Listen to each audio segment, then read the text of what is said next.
नमस्कार बच्चों, मैं अवधेश कुमार सिंह, डाइट प्रवक्ता झांसी। आशा करता हूँ कि आप सभी लोग अपने घरों में स्वस्थ एवं सुरक्षित होंगे। आज हम लोग ऑनलाइन क्लास में बालक के स्वास्थ्य को प्रभावित करने वाले कारकों के विषय में पढ़ेंगे। बालक के स्वास्थ्य को प्रभावित करने वाले दो महत्वपूर्ण कारक हैं। पहला है वंशानुक्रम या आनुवंशिकता, दूसरा है वातावरण।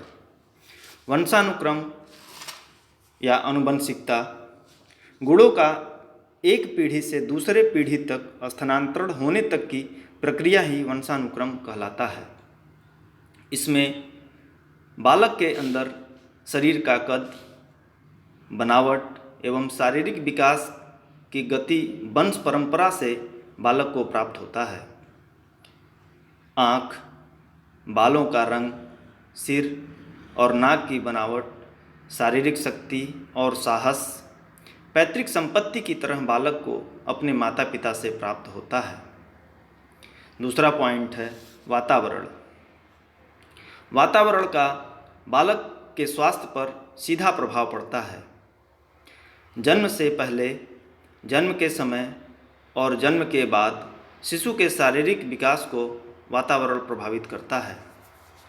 बालक के जन्म लेने से पूर्व गर्भवती माता का बुरा स्वास्थ्य, चोट, अपौष्टिक भोजन, अनुपयुक्त औषधि उसके शिशु के शारीरिक विकास तथा वृद्धि को प्रभावित करती है। जन्म के समय बालक के सिर में लगी हुई चोटें दिमाग को, शरीर में लगी हुई चोटें शरीर के विकास को प्रभावित करती हैं।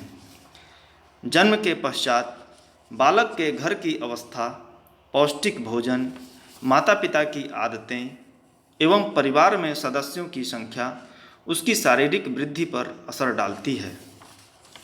विद्यालय में प्रवेश लेने के उपरांत विद्यालय की स्थिति, खेल का मैदान, कक्ष में प्रकाश व वायु का प्रबंध, विद्यालय की आंतरिक व्यवस्था आदि उसके विकास पर अनुकूल या प्रतिकूल प्रभाव डालती है। अब बच्चों की स्वास्थ्य संबंधी कुछ समस्याएं हैं। अस्वस्थ बालक का विकास सामान्य गति से नहीं हो पाता है, जिससे उसके शरीर में अनेक प्रकार की विकृतियां पैदा हो जाती हैं, जो उसको अपोषित बालक की श्रेणी में सम्मिलित करती है। बच्चों के स्वास्थ्य संबंधी समस्याएं निम्न प्रकार की होती है। पहला, जब बालक को उचित मात्रा में कैलोरी मीन्स बैलेंस डाइट की प्राप्ति नहीं होती है तो बालक शारीरिक शक्ति की कमी का अनुभव करता है। दूसरा पॉइंट है, कुछ बालक अपनी आयु के अनुसार किए जाने वाले कार्यों को उचित प्रकार से संपन्न नहीं कर पाते हैं तथा जल्दी ही थक जाते हैं।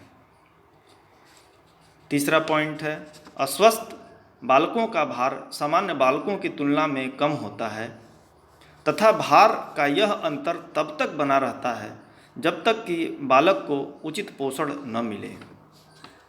अगला पॉइंट है, कुछ बालक के अस्थियों का विकास रुक जाता है या धीमी गति से होता है, जिससे उनका शारीरिक विकास सामान्य बालकों की भांति नहीं हो पाता है।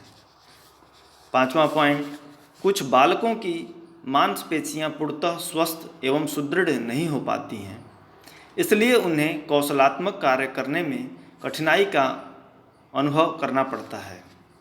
छठा पॉइंट, बालकों में त्वचा संबंधी रोग भी हो जाते हैं।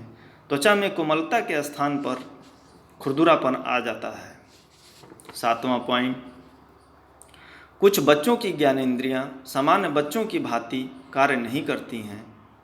उनमें अनेक दोष उत्पन्न हो जाते हैं, जैसे कम दिखाई देना, कम सुनना आदि।